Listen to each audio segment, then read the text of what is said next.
lingkungan di Mesir? Lingkungannya itu hangat.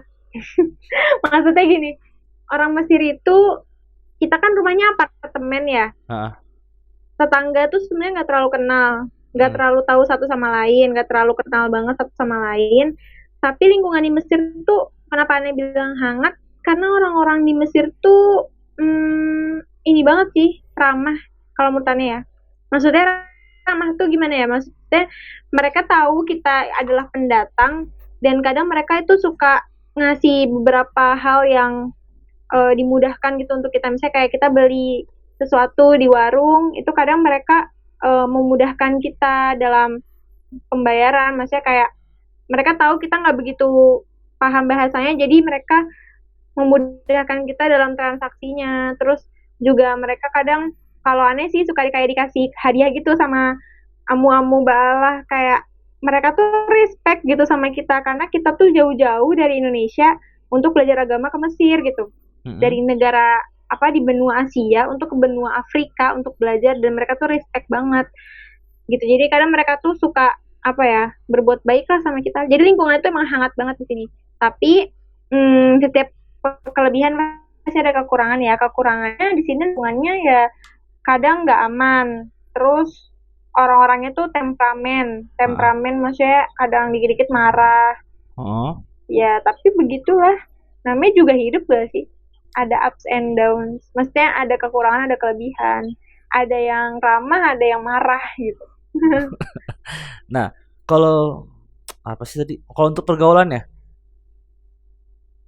Kalau untuk pergaulan di sini dijaga banget, apalagi perempuan. Kayak di sini tuh perempuan tabu banget untuk naik motor. Heeh. Terus perempuan juga tabu banget keluar malam-malam. Kayaknya suka keluar malam-malam tuh cuma perempuan eh asing deh, kayak perempuan negara-negara yang di luar Mesir gitu. Kalau perempuan Mesirnya itu jarang banget keluar malam-malam, Heeh. apalagi yang sekolah di Al Azhar ya. Iya. Terus perempuan juga pokoknya diatur deh dalam pergaulan tuh, perempuan kayak nggak boleh kayak misalnya jongkok di tempat umum, atau perempuan juga nggak boleh teriak kenceng-kenceng. Di sini tuh diatur banget. Jadi kita nggak sebebas di Indonesia. Dan memang ya perempuan kan harus menjaga eh, apa harga diri dia kan sebagai perempuan kayak gitu. Kalau untuk pergaulan perempuan kayak gitu. Kalau secara umum pergaulan di sini bagus, Islamnya kelihatan banget karena misalnya masuk ke angkutan umum aja kadang orang suka baca Bismillah atau baca Assalamualaikum kayak Mm-mm. gitu. Jadi memang Islamnya tuh kerasa banget di sini. Kan kalau di Indonesia kita naik angkot naik aja. Kalau di sini kita naik kayak semacam angkot gitu, biasanya kita Assalamualaikum kayak gitu. Gitu deh. Nah, itu kan dari segi Bagus. lingkungannya. Kalau untuk kuliahnya gimana? Itu seperti sekolah kah atau enggak seperti yang ada kelas bolong, ada yang bolong atau gimana? Hmm, kalau lingkungan pendidikan di Mm-mm. kuliah itu emang Azhar itu gak menetapkan absen wajib. Jadi kita sebagai mahasiswa itu tidak diwajibkan untuk berangkat kuliah dan Mm. mengikuti kuliah dari Mm. awal sampai akhir. Padahal ya jam kuliah aneh itu dari jam 9 pagi sampai jam 5 sore seharusnya. Tapi kadang aneh nggak nggak sampai sore. Kadang aneh beberapa ada yang bolong, dan tapi itu nggak apa-apa di kampus. Yang penting kita lulus ujian. Ah. Dan ini sebenarnya ada sisi negatifnya. Mereka Al-Azhar ini menumbuhkan kesadaran belajar itu bukan dari diburu-buru untuk datang karena absen, tapi emang orang tuh datang ke kuliah karena kesadaran, bukan karena pengen ngisi absen doang. Karena kalau kita lihat di Indonesia tuh ya, teman-teman aneh pada cerita yang kuliah di Indonesia itu kadang mereka datang cuma buat absen, tanda tangan, mereka pulang tidur lagi gitu di kosan. Dan itu kan lebih nggak sehat sih kalau menurut aneh daripada kita yang nggak bisa disamain juga sih, sama-sama keburu, sama-sama ketidakbaikan gitu ya, nggak kuliah. Jadi dibandingkan orang yang datang kuliah sekali bener niat, itu menurut Ania lebih baik ya sih. Itu sisi positifnya ya, mereka pengen ngajarin kita kesadaran. Tapi dari sisi negatif kadang uh, keputusan Azhar untuk tidak menetapkan absen, tidak mewajibkan absen itu kadang disalahgunakan sama beberapa mahasiswanya. ya kadang mereka jadi ngerasa ya udahlah nggak ada absen ini, ya bisa tidur dong, bisa main game dong, bisa apa, bisa traveling dong, bisa apa kayak gitu. Padahal sebenarnya kan kayak gitu tuh sebijak-bijak kita aja sebagai mahasiswa gitu. Ada absen nggak ada absen, ya kita tugasnya belajar kan, kayak gitu. Iya sih, benar-benar benar. Ya berarti ente Benar termasuk orang yang dong. rajin kuliah juga ya. Kalau bisa ya kuliah, kalau nggak bisa ya gimana? Maksudnya kalau nggak bisa tuh kalau ada rapat ya gimana gitu. Berarti Tapi ya gimana juga. berarti mengutamakan Apa? rapat ya dibanding kuliah. Oh enggak, belum selesai tadi. Jadi sebagai mahasiswa kan kita ini kan itu pemuda yang kadang tuh keinginannya tuh nggak bisa ditahan gitu. Maksudnya keinginannya tuh menggebu-gebu dan kadang hal ini bisa baik bisa buruk. Bisa baiknya ya kadang bisa menyelaraskan antara organisasi kuliah, tapi buruknya keinginan kita tuh menggebu. Jadi kadang kita ya udah deh organisasi aja nggak kuliah. Nah ini yang salah dan harus diperbaiki menurut Ane. Kalau kita emang nggak bisa kuliah karena kita harus rapat, ya berarti kita belajar lagi apa yang tadi kita nggak datengin. Misalnya kita pelajaran tafsir bolos, ya berarti kita di rumah belajar lagi tafsir itu sendiri, gitu sih. Oh jadi intinya walaupun nggak ikut kuliah, yang penting belajar di rumah lah ya. Tapi kalau bisa ikut kuliah karena tidur, meskipun sebenarnya kalau diajarin dokter kita bisa juga gitu belajar sendiri di rumah. Ada anggapan kayak gitu kadang suka keluar ya dari pikiran kita. Tapi berkah itu kan adanya di kampus. Iya sih benar-benar. Termasuk menghargai guru juga, dia udah datang.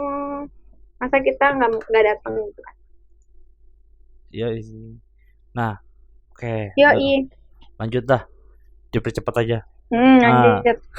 Oke. Kalau kuliahnya sekarang kan corona nih. Kuliahnya gimana? Sistem kuliahnya? Kuliahnya online. Jadi kita kuliahnya kalau di Banat beda sama di Banin ya. Kalau di Banin tuh pakai Google Classroom. Kalau anak syariah anak tahu. Tapi kalau di Banat itu kita pakai grup-grup. Jadi kita punya grup yang isinya itu ada dukturohnya. Jadi dukturoh itu masuk ke grup. Misalnya Ane ada 11 madah nih, 11 pelajaran. Jadi di HP Ane itu ada 11 grup dengan pelajaran yang berbeda-beda dan ada dukturohnya di dalam situ. Nah, dukturoh ini ngasih rekaman-rekaman, penjelasan-penjelasan, tahdidan maksudnya kayak batas-batas yang mana aja yang nanti dikeluarin di ujian, yang mana yang enggak. Dan itu biasanya pakai grupnya tuh biasanya bukan di WA doang, tapi di Telegram. Kan di WA terbatas ya. Kalau di Telegram kan lebih banyak orangnya. Jadi di Telegram itu biasanya grupnya lebih aktif karena memang ada orang Mesirnya juga campur gitu. Oh, hitungannya ya masih enak lah ya, dipantau nggak kayak Usuluddin aneh. Jadi cuman hanya dikasih link, tonton dah tuh video bebas mau kapanpun. Sampai sekarang nggak ditonton-tonton. Oh iya, ini juga pernah mau nonton video kalian dari dokter kalian, cuman nggak jadi karena kenapa ya? Waktu itu belum pasang wifi soalnya. Saya udah pasang wifi dong berarti ya? Udah sekarang udah pasang. Yang pakai router atau yang gimana? Yang disambungin ke satelit atas. Telepon, kabel telepon itu berarti ya? Nggak pakai telepon.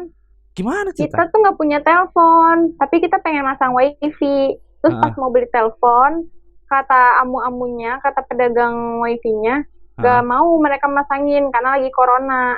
Mereka takut. Akhirnya ya udah kita nunggu, katanya ya udah kalian masuk ke waiting list dulu, nanti 2 minggu lagi akan dikabarin. 2 minggu nggak dikabarin, kita nggak sabar. Akhirnya kita alhamdulillah dapet channel dari teman Ane. Jadi ada orang Malay gitu nikah sama orang Mesir dan dia punya usaha wifi yang langsung disambungin ke satelit, jadi nggak pakai telepon gitu. Berarti masih enak lah ya. Oke. Lumayan. Lanjut. Sekarang 3 pertanyaan. Pertama, gue pengen nanya. Ane pengen nanya. Sorry nih ngapa ya? Jadi gambar anehnya agak kaku. Jadi soalnya emang nggak connect di HP kameranya. Iya. Nggak apa lah ya. Pertama. Paham. Nyesel nggak ke Mesir? Enggak. Jelasin. Ini udah dijawab deh tadi kayaknya. Kayaknya udah ya berarti. Itu apa yang nanya? Ganti.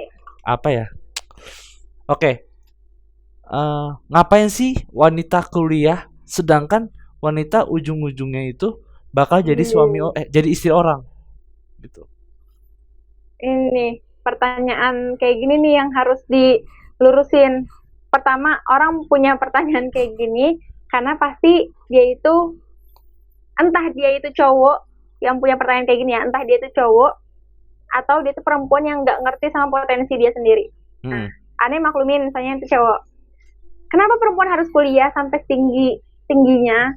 Ya karena perempuan itu nantinya akan menjadi seorang ibu. Meskipun mungkin di mata orang-orang perempuan tuh hanya akan menjadi seorang ibu yang akan berada di rumah, mengurus rumah, tapi sejatinya seorang ibu ini nantinya akan melahirkan anak, dan anak ini dari siapa lagi pertama kali dia belajar kalau bukan dari ibunya? Masa dia kecil-kecil udah langsung masuk sekolah? Masa dia kecil-kecil umur 4 tahun udah langsung punya guru di sekolah, udah bisa pergi sekolah sendiri, cari ilmu? Yang enggak gitu kan. Masa anak kecil udah tahu dia pengen jadi apa, cita-citanya aku mau jadi dokter, aku mau jadi apa, secara konkret ya, cita-cita secara konkret, realistis gitu, ya nggak mungkin kan. Nah, kita butuh, anak-anak ini butuh orang tua. Dan kenapa harus ibu yang mengajarkan itu ya? Karena ibu itu adalah orang pertama yang dilihat dia dari dia keluar dari perut ya. Dia itu pertama kali ngelihat seseorang itu ya ibunya sama ayahnya.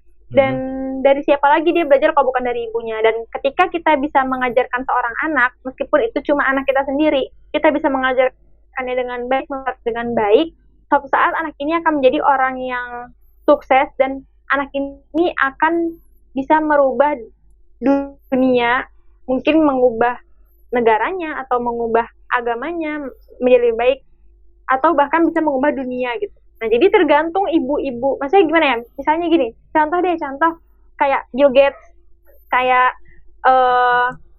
Albert Einstein, terus seorang sukses di dunia ini, itu siapa yang mengajarkan mereka untuk bisa menjadi sesukses itu kalau bukan ibunya sendiri gitu.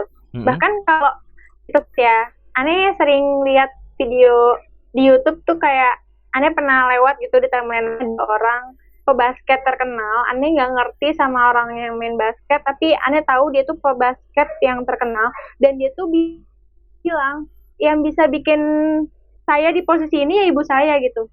Dan itu cuma contoh, salah satu contoh itu pebasket. Tapi bisa jadi ada orang-orang di luar sana yang memang ibunya lah yang menjadi faktor terbesar kenapa dia itu bisa sukses gitu. Jadi nggak bisa diremehin ya peran ibu, dan kenapa dia harus kuliah tinggi-tinggi padahal harusnya dia di rumah aja, ya karena itu dia perlu banyak ilmu untuk mengajarkan anaknya dan untuk mengubah dunia. Tuh gitu jawabannya. Berarti perubahan itu berawal dari seorang wanita dan untuk mendidik anaknya lah ya. Iya, mendidik suaminya juga, bukan mendidik siapa ya, mendukung suaminya, dan memberikan saran, memberikan masukan. Oke. Gitu. Ada lagi. Oke, lanjut. Apa ya? Gue lupa. Astagfirullahaladzim, ya Allah. Pendapat ente tentang mahasiswa yang nikah tuh gimana? Gak apa-apa. Gak apa-apa dalam artian kalau dia mau udah dewasa dan dia udah bisa bertanggung jawab sama apa yang dia nikahi. Misalnya suami udah bisa, seorang laki-laki udah bisa bertanggung jawab terhadap istri dia nanti, dan istrinya sudah bisa bertanggung jawab dengan suami dia nanti, ya kenapa enggak nikah aja. Apalagi kalau memang mereka itu sudah waktunya untuk menikah, dalam artian sudah memiliki keinginan untuk menikah, dan ya kenapa ditunda-tunda, ya nikah aja. Sesimpel itu jawabannya. Tapi kalau memang si lelaki ini atau si perempuan ini nikah karena udah terlanjur suka atau udah terlanjur punya hubungan, gak mau kehilangan, ya udah deh nikah aja. Tapi sebenarnya dalam psikis dia dan dalam kondisi fisik dia belum siap gitu. Dia siap itu karena dia udah terlanjur cinta aja, bukan karena emang dia benar-benar siap. Nah ini menurut Ane ini gak sehat. Jadi menurut Ane tergantung orangnya. Kalau orangnya emang udah dewasa dan sudah selesai dengan dirinya sendiri dan sudah siap secara psikis maupun fisik, ya nikah aja, kenapa enggak? Kan lebih cepat menyempurnakan agamanya. Tapi kalau misalnya dia belum siap, ya kenapa harus cepet-cepet kalau belum siap? kayak mau perang, kenapa harus cepet-cepet perang kalau dia masih sakit misal, atau dia misalnya masih stres, dia ikut perang, jadi malah meninggal gitu di perang. Gitu sih. Iya sih benar. Oke. Terakhir yang ketiga. Ente kan wanita. Biasanya itu wanita itu kalau untuk pergi jauh-jauh itu dilarang lah orang orang tuanya. Kenapa? Kok bisa orang tua ente membolehkan untuk kuliah di luar negeri jauh dari orang tua gitu loh? Misalnya gimana ya? Karena Alasannya alasannya gimana gitu loh? Kok bisa gitu? Karena orang tuanya tahu dan percaya sama anaknya kalau anaknya bakal balik dengan membawa kabar baik. Dan sebenarnya ini tuh orang lain, perempuan-perempuan lain yang diizinkan dan sudah berada di Mesir itu pasti mereka yang udah dipercaya sama orang tuanya untuk bisa melalui ini semua. Dan kenapa orang tua aneh pengen aneh ke Mesir dan merelakan padahal sebenarnya mereka juga sedih ya, karena mereka pengen pendidikan yang lebih baik untuk anaknya. Jadi orang tua aneh selalu bilang gini, ayah aneh ya, ayah akan mengusahakan semua hal yang terbaik agar anak-anak bisa sekolah dengan baik. Meskipun sekolah itu jauh, meskipun sekolah itu mahal, yang butuh uang banyak, tapi ayah akan selalu mengusahakan. Dan kalimat itu aneh cermati baik-baik dan aneh pikir baik-baik sebagai anak. Oh ya, berarti ayah udah ngasih kesempatan kuliah di sini, udah biayain dari awal, dan udah juga berdamai dengan kesedihan ayah sendiri sebagai bapak yang nggak bisa ketemu anaknya. Tapi berarti ayah aneh juga udah siap gitu dengan beberapa perubahan yang nanti akan terjadi di diri aneh. Misalnya aneh akan menjadi seorang yang lebih baik ketika aneh pulang ke Indonesia atau menjadi seorang yang lebih buruk. Nah itu ayah aneh udah siap dengan kemungkinan itu. Dan sebagai anak, aneh ngeliat dari kacamata sebagai anak, ya berarti dengan orang tua kita menerbangkan kita ke sini, yang menerbangkan Allah, tapi orang tua kita mengizinkan kita untuk ke sini, yaitu karena ya untuk kita balas kebaikan mereka dengan nanti di masa depan. Misalnya ya udah kita udah di sini nih, udah dapat restu, ya kita manfaatin lah biar kita nanti balik itu orang tua kita seneng gitu. Setiap hari ketika kita balik ke Indonesia ini ya, setiap hari-hari mereka tuh akan selalu bahagia karena kita tuh udah menjadi orang yang baik. Jadi nggak ada hari yang diisi dengan kekecewaan lagi. Misal sebelum kita ke Mesir, mungkin kita pernah ngecewain orang tua kita, kayak kita pernah bikin nangis, mungkin kita pernah dikunci di kamar karena kita nakal, atau kita pernah ya gitu deh. Tapi setelah kita lulus dari Mesir dan kita balik ke Indonesia, jangan ciptain hari-hari yang mengecewakan kayak gitu lagi, karena kalau kita masih ada yang mengecewakan dan orang tua kita tahu faktanya kita udah kuliah dan udah lulus lagi dari Al-Azhar lagi, nah itu kan kayak ya untuk apa selama ini aku biayain kamu gitu nggak sih kasarnya. Nah jadi menurut ente gimana orang-orang yang seorang wanita yang dilarang oleh orang tuanya itu menurut ente tuh yaudah sih legowo aja, biarin aja, nggak usah kekeh pengen keluar negeri atau gini, atau ya udahlah, atau gimana? Pahamin dulu sih orang tuanya. Aneh sering dapat kasus kayak gini karena sahabat deket aneh itu pengen banget ke Mesir. Nah itu masalahnya. Dia pintar, tapi dia nggak boleh sama orang tuanya. Dan kalau menurut aneh jangan ngelawan restu orang tua sih. Mau setinggi apapun kita, kalau orang tua kita nggak mau nggak ridho dan nggak, bahkan sampai misalnya nauzubillah nggak nganggap kita sebagai anak lagi, ya untuk apa kita sukses gitu nggak sih kalau kita nggak punya orang yang menganggap kita sebagai anak mereka. Singkatnya gitu aja. Jadi ya bukannya harus cepat-cepat legowo kayak ya udahlah nggak diizinin, ya bukan itu juga. Kita harus usaha juga ya, pahamin dulu. Kayak temen aku ini, dia udah sampai tes Mesir 2 kali 3 kali, ya udah akhirnya dia nyerah gitu karena memang orang tuanya nggak berubah pikiran. Tapi ketika orang perempuan ini dari awal nggak boleh, terus ya udah deh nggak jadi tes, ya gitu makanya kayak pasrah banget sih. Kayak usaha dulu kayak gitu, usaha dulu, yakin orang tua dengan bahasa yang baik. Kalau emang udah nggak boleh ya baru nggak boleh. Di Indonesia pasti banyak kuliah yang lebih bagus untuk dia. Nah emang itu pasti kan pertanyaan yang sering, aduh udahlah nggak usah ikut kuliah di negeri karena emang udah dilarang orang tua, dan akhirnya mereka nggak mau usaha, bener nggak? Mm-mm. Usaha dulu aja. Usahanya tuh jangan cuma diyakinin, Mama harus yakin ya, aku kuliah di Mesir, nanti aku bisa jadi ahli tafsir. Mama harus yakin ya, jangan gitu, jangan yang ngeyakinin pakai sesuatu yang kejauhan, jangan kayak gitu, tapi yakinin dengan sesuatu yang kecil.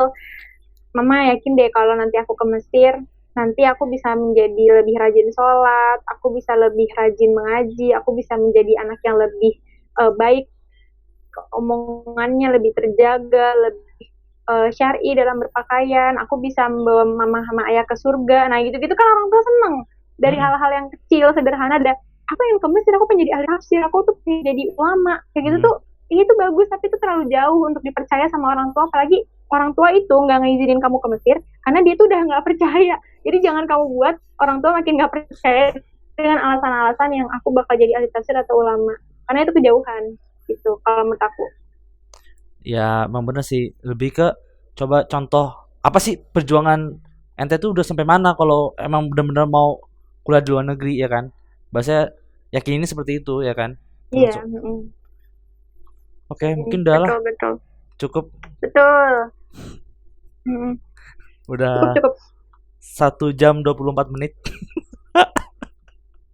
Lumayan, 1,5 jam. Kayak seminar-seminar. Kan emang kan lebih ngobrol kan, bukannya kayak formal kan nggak enak juga. Iya, Oke, iya. Keren, keren ngobrol kayak gini. iya. Terakhir lah, saran yang mau ke Mesir tuh gimana? Saran, kalau kamu mau ke Mesir, adik-adik siapapun itu yang nonton video ini mau ke Mesir, kamu yakin dulu kenapa kamu mau ke Mesir, tujuan kamu apa, minimal kamu punya 3 tujuan besar, yang itu jadi patokan kamu kenapa kamu mau ke Mesir. Jangan cuma pengen ke Mesir karena pengen keren doang, tapi punyalah setidaknya 3 tujuan besar, dan itu akan memotivasi kamu untuk kamu kuliah ke Mesir. Kedua, setelah kamu punya minimal 3 tujuan besar tadi, kamu harus berusaha dengan maksimal, dalam artian siang malam lah kamu belajar gitu. Dan gak cuma belajar ya, bantu orang tua juga, bantu masak kalau yang perempuan, biar orang tuanya, bantu beres-beres rumah biar orang tuanya nggak capek. Kalau yang laki-laki ya bantu ayahnya Hmm. ngerjain tugas kerja atau gimana lah, pokoknya buat orang tua ridho.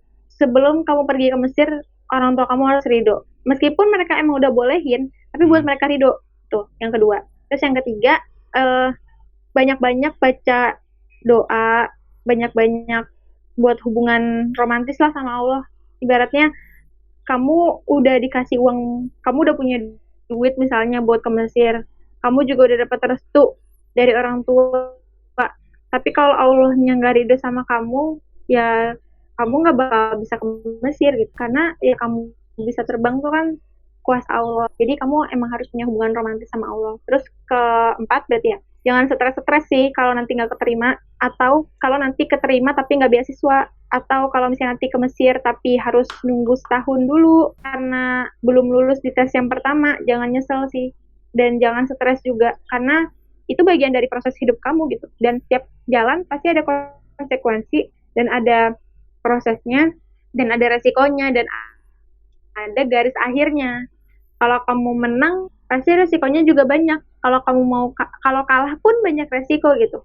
Kalah aja beresiko, apalagi menang, pasti resikonya lebih banyak gitu. Jadi ya slow aja, kalau nggak keterima jangan stres, karena masih banyak tempat lain yang lebih baik buat belajar agama juga, bukan hanya di Mesir. Meskipun tadi aku bilang di awal emang Mesir paling bagus, tapi paling bagus tuh relatif juga sebenarnya kalau di mata Allah kan. Ya mungkin di mata muslim di dunia Mesir emang paling bagus, tapi kalau di mata Allah di Mesir itu kamu malah nggak bagus, ya ikut aja deh apa maunya Allah. Oke, Gitu thanks. deh Masya Allah. sarannya. Ini aneh merasa tergugah loh gitu loh. Iya, wah, kenapa kok emangnya?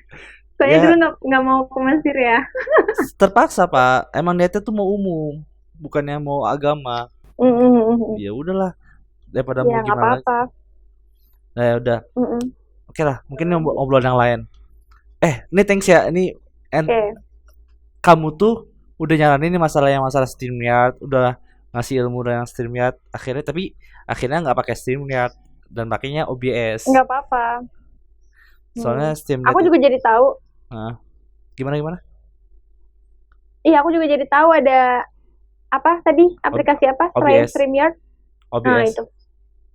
Ya, karena pas dia di StreamYard itu nggak bisa direkam. Jadi dia harus live streaming, ya kan? Emang. Mm-mm.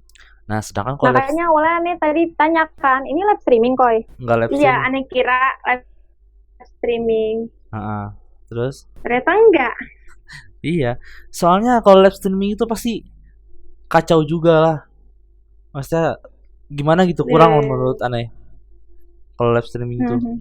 Soalnya masih subscriber juga masih dikit ya kan. Kalau live streaming itu kayak kurang. Ya nggak apa-apa, kan step by step. Ya Oh, nggak? yoi, thanks ya. Ini thanks Yoi. udah mau masuk Iya, ya. video aneh. Ini mungkin yang dipotong tuh cuma Thanks juga sedikit-sedikit. loh. Enggak semuanya kok. Iya nggak apa-apa. Makasih Aneh dan apa adanya kok. Ya apa adanya aja nggak sih jadi manusia kita. sebenarnya ini Tadi untuk juga nggak terlalu banyak salah kok. iya sih. Dan juga emang sebenarnya Hmm. untuk masalah tadi kan udah banyak tanya kuliah Mesir ya. Itu banyak kan cowok Hmm. banin. Cobalah cewek. Tapi siapa banatnya? Waduh, nggak ada. Nah, Ana inget ente. Wah, cobalah ente. Gitu loh. Emang ada beberapa orang lagi sih. Ya, makasih banyak loh udah diberikan kesempatan untuk berbicara di YouTube Ukoy yang nantinya akan menjadi YouTube terkenal di Indonesia. Amin dong. Amin ya Rob. Di dunia, amin. Amin ya Rob, amin ya Rob. Dan terima kasih juga udah tahu lebih lah. Kalau ente tuh sebenarnya udah terima di Turki gitu loh. Iya, masa aneh bilang-bilang kalau nggak diinin. Oh, Yes. aneh keterima di Turki tahu gitu. Nah, gitu kayak. Ya udahlah. Ya udah, thanks udah di video gua. Yuk, dari aneh, assalamualaikum warahmatullahi wabarakatuh. Waalaikumsalam warahmatullahi wabarakatuh.